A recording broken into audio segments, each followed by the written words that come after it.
Bueno, en esta presentación vamos a hablar de absceso cerebral, algunos conceptos básicos para su sospecha y para tener algunas nociones del tratamiento, del diagnóstico y del tratamiento.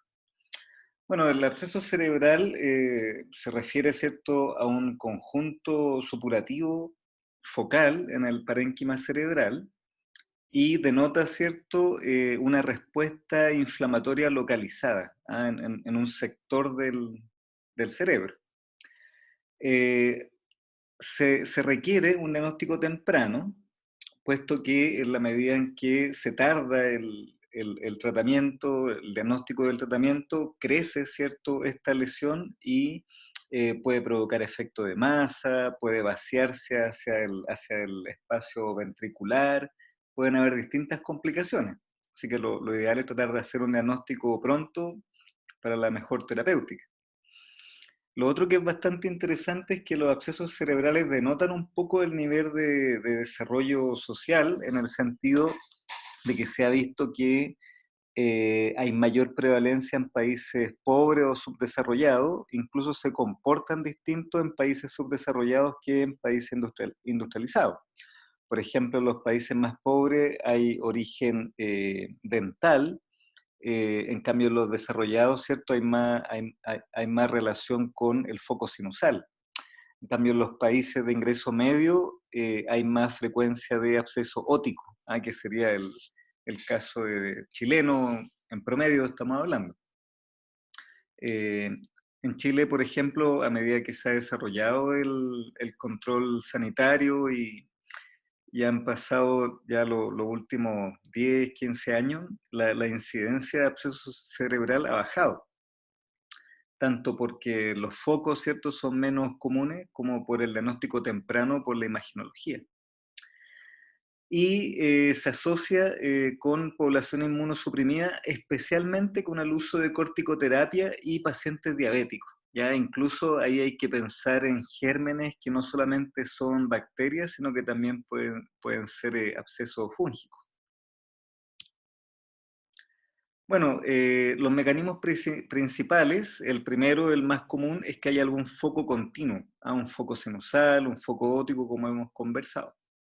Otro tiene que ver con una inoculación directa, que en general se ve en situaciones de TEC o posquirúrgico, por alguna maniobra quirúrgica por otro motivo.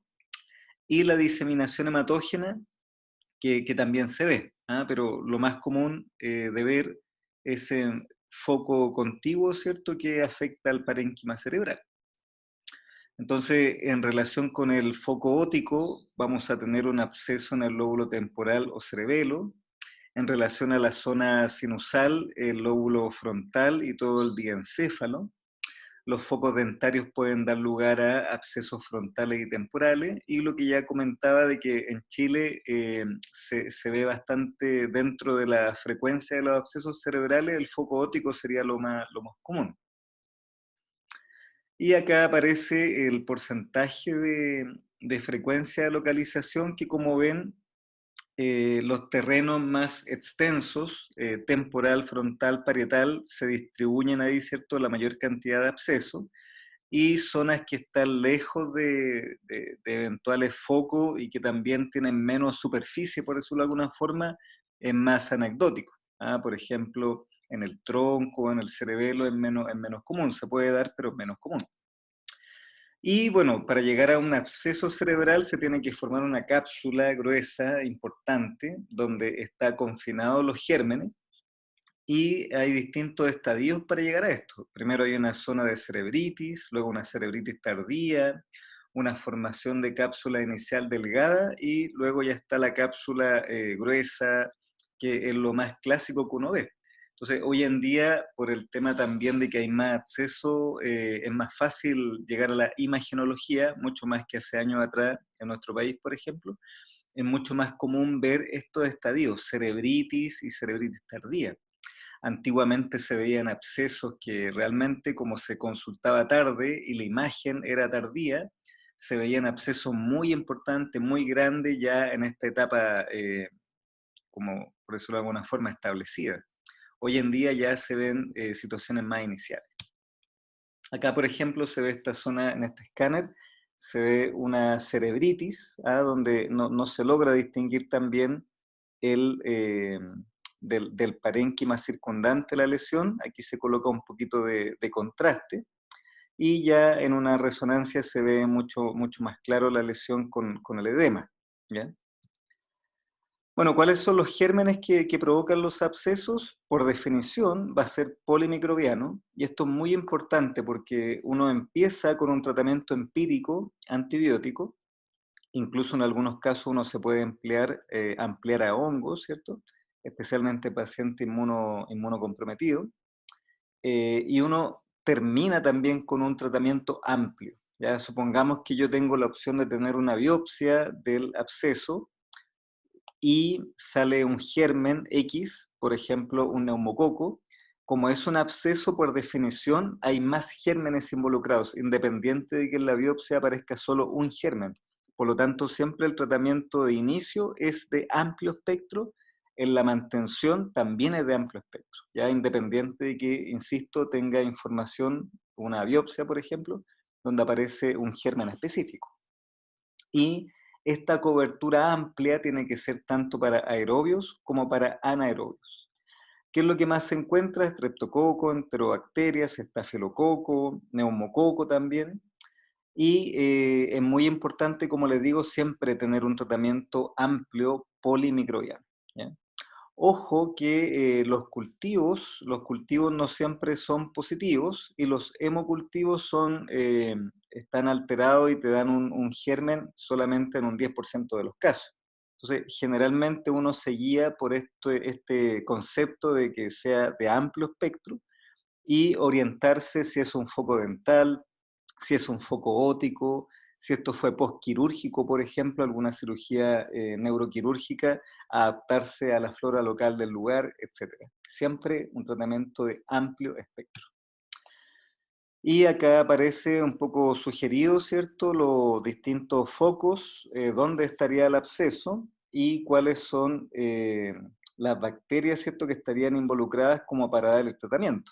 Pero insisto, cuando estamos hablando de absceso cerebral, uno nunca va a la monoterapia, sino que uno siempre se mantiene en una cobertura amplia de antibióticos. ¿Cuál es la clínica clásica? Es que el paciente tiene fiebre, cefalea y déficit focal, ¿ya?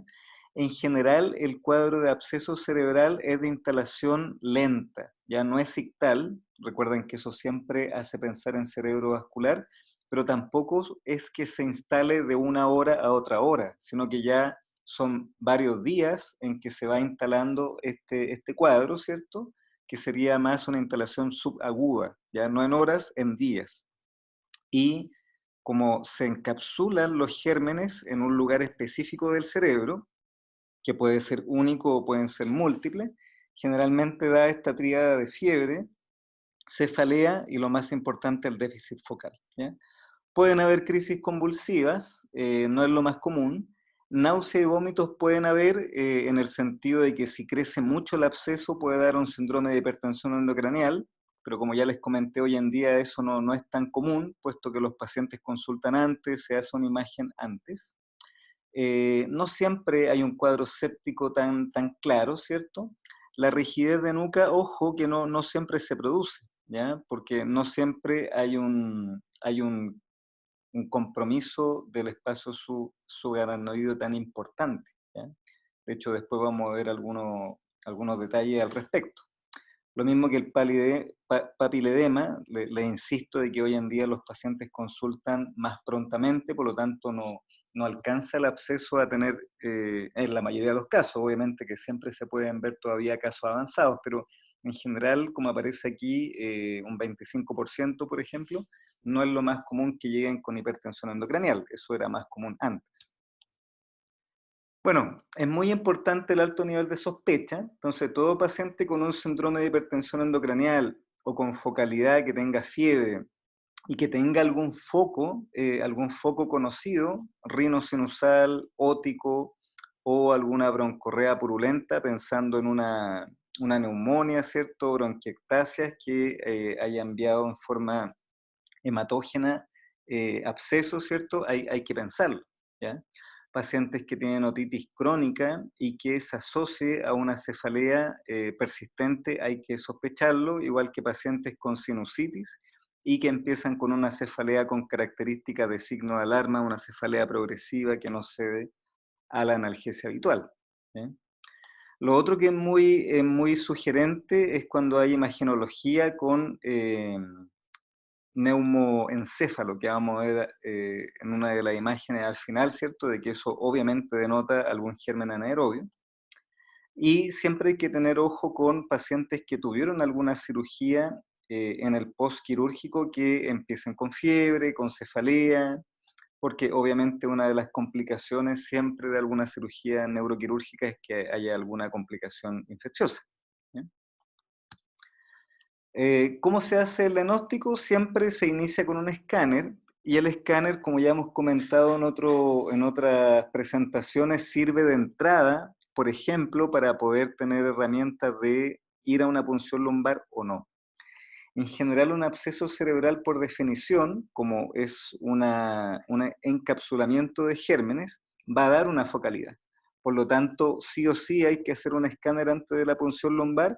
Incluso muchas veces el absceso va a contraindicar la punción lumbar. Una vez que yo tengo el escáner, me va a sugerir que en el cuadro clínico adecuado pudiera ser un absceso cerebral y siempre es muy importante llegar a la resonancia. Cuando estoy hablando de absceso cerebral, es muy importante la resonancia, me ayuda a confirmar mi sospecha diagnóstica, también sirve para el ejercicio de diagnóstico diferencial, puesto que hay tumores que pueden confundirse con un absceso cerebral, incluso infartos cerebrales subagudos también captan contraste y se podrían confundir. Entonces, la imagen de entrada sería un TAC de cerebro con contraste, y el segundo examen que sí o sí hay que hacer, si es que está la sospecha, la resonancia. ¿Ya? Si tiene múltiples lesiones, hay que siempre sospechar una fuente embolígena, cardíaca, pulmonar, por ejemplo. ¿Ya? Eso es muy importante, complementar el estudio si hay estas lesiones múltiples, un estudio cardiopulmonar. Y acá aparece, ¿cierto?, en el TAC de cerebro, como les comentaba, hoy en día es mucho más común ver estos estadios iniciales de cerebritis precoz o tardía, más que se ve también, por supuesto, pero no tanto como hace años atrás, estos abscesos cerebrales ya maduros con gran efecto de masa muy grande.